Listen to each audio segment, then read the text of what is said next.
Assalamualaikum warahmatullahi wabarakatuh. Alhamdulillahirabbil alamin. Assalatu wassalamu ala asrofil anbiya'i wal mursalin wa ala alihi washabihi rasulillahi ajmain, amma ba'du. Pertama sekali marilah kita ucapkan puji dan syukur kita atas kehadiran Allah Subhanahu wa taala yang mana berkah rahmat dan karunia-Nya kita masih bisa melaksanakan perkuliahan kita, yaitu mata kuliah perilaku konsumen pada hari Kamis dengan dosen pengampu Ibu Wardani Purnamasari, SPD, MPDE.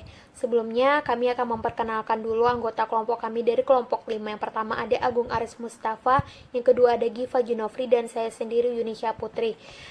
Baiklah, langsung saja pada materi yang pertama, yaitu sumber daya ekonomi yang akan disampaikan oleh saya sendiri. Apa sih pengertian dari sumber daya ekonomi itu? Sumber daya ekonomi adalah alat berupa barang atau jasa yang digunakan untuk memenuhi kebutuhan manusia, atau segala sesuatu sumber daya yang dimiliki, baik yang tergolong pada sumber daya alam maupun potensi sumber daya manusia yang dapat memberikan manfaat serta dapat digunakan sebagai modal dasar pembangunan ekonomi. Dan seperti yang kita ketahui bahwa manusia adalah makhluk ekonomi sehingga tidak pernah merasa puas. Inilah alasan mengapa orang berusaha untuk memenuhi kebutuhan mereka. Dan untuk memenuhi persyaratan ini, berbagai alat dibutuhkan. Semua jenis alat yang digunakan dalam ekonomi dan memenuhi kebutuhan hidup disebut dengan sumber daya ekonomi. Dan sumber daya ekonomi dikelompokkan menjadi 4. Yang pertama adalah sumber daya alam. Sumber daya alam adalah segala sesuatu yang berasal dari alam yang dapat digunakan untuk memenuhi kebutuhan manusia.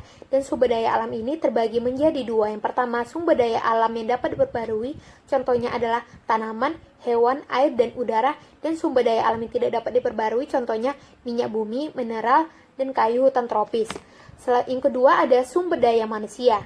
Dalam kegiatan ekonomi, sumber daya manusia merupakan faktor produksi paling penting karena berbagai macam pekerjaan dalam berbagai tingkat keahlian, keterampilan, dan pengetahuan dilakukan oleh tenaga kerja. Menurut Sadono Sukirno, jika dilihat dari tingkat keahlian dan pendidikannya, tenaga kerja dikelompokkan menjadi 3. Yang pertama adalah tenaga kerja kasar, yaitu tenaga kerja yang tidak berpendidikan atau berpendidikan rendah.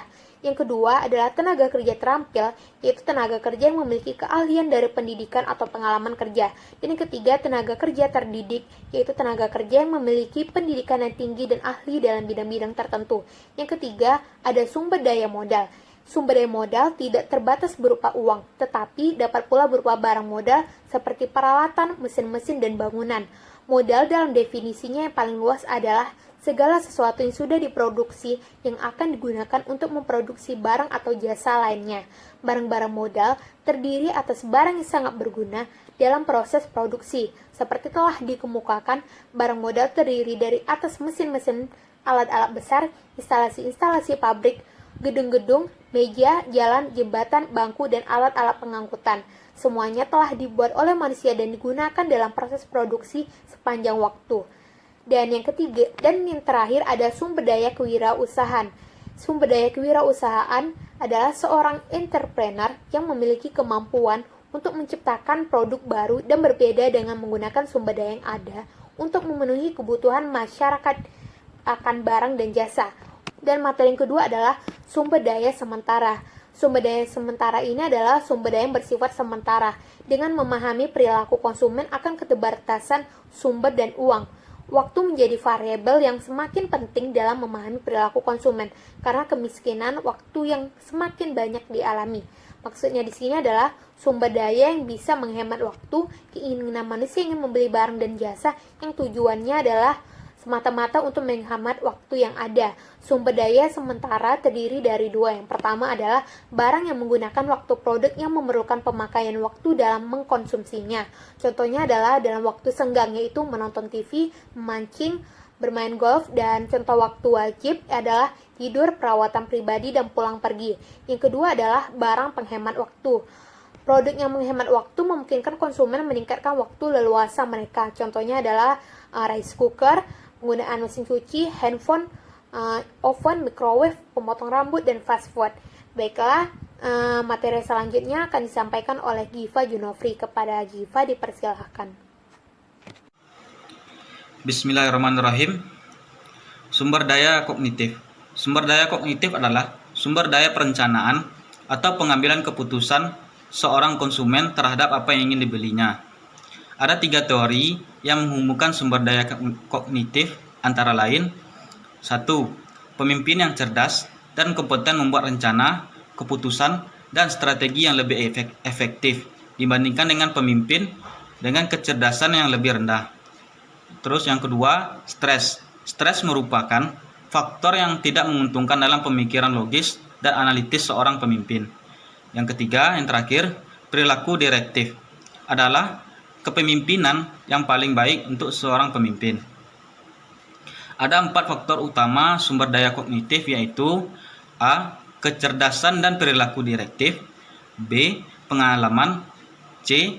Pengetahuan mengenai tugas terkait, dan yang terakhir D. Kondisi stres.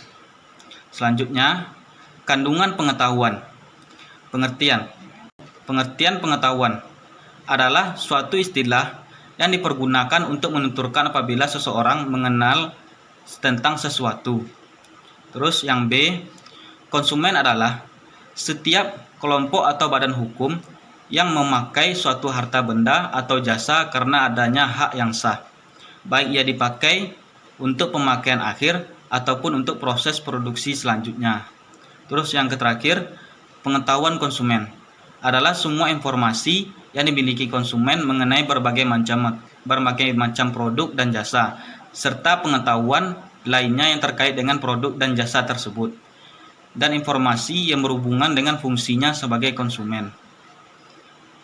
Menurut Mowen dan Minor, membagi pengetahuan konsumen menjadi 3 kategori, yaitu yang pertama, pengetahuan objektif atau objective knowledge adalah informasi yang benar-benar mengenai kelas produk yang disimpan di dalam memori jangka panjang seorang konsumen. Terus yang kedua, pengetahuan subjektif atau subjective knowledge adalah persepsi konsumen mengenai apa dan berapa banyak yang ia ketahui mengenai kelas produk tersebut. Dan yang terakhir, yang ketiga, informasi mengenai pengetahuan lainnya. Konsumen mungkin juga memiliki informasi mengenai produk berbagai hal lainnya. Selanjutnya, pembagian pengetahuan. 1. Pengetahuan produk. Pengetahuan produk adalah kumpulan berbagai macam informasi mengenai produk tersebut. Konsumen memiliki tingkat pengetahuan yang berbeda-beda. Konsumen dapat memiliki 3 jenis pengetahuan produk, yaitu pengetahuan tentang ciri atau karakter produk, terus konsekuensi atau manfaat positif menggunakan produk dan nilai yang akan menggunakan produk, dan yang terakhir, nilai yang akan dipuaskan atau dicapai oleh produk tersebut. Pengetahuan produk di sini dapat meliputi kategori produk, merek, terminologi produk, atribut atau fitur produk, harga produk, dan yang terakhir, kepercayaan mengenai produk tersebut. Produk adalah kumpulan berbagai macam informasi mengenai produk, yaitu A. Analisis brand image atau merek, yang B. Analisis citra, yang C. Kesalahan persepsi terhadap produk. Lanjut yang kedua, pengetahuan pembelian. Pengetahuan pembelian meliputi berbagai informasi yang diproses dan oleh konsumen untuk memperoleh suatu produk. Keputusan konsumen mengenai tempat pembelian produk akan sangat ditentukan oleh pengetahuannya.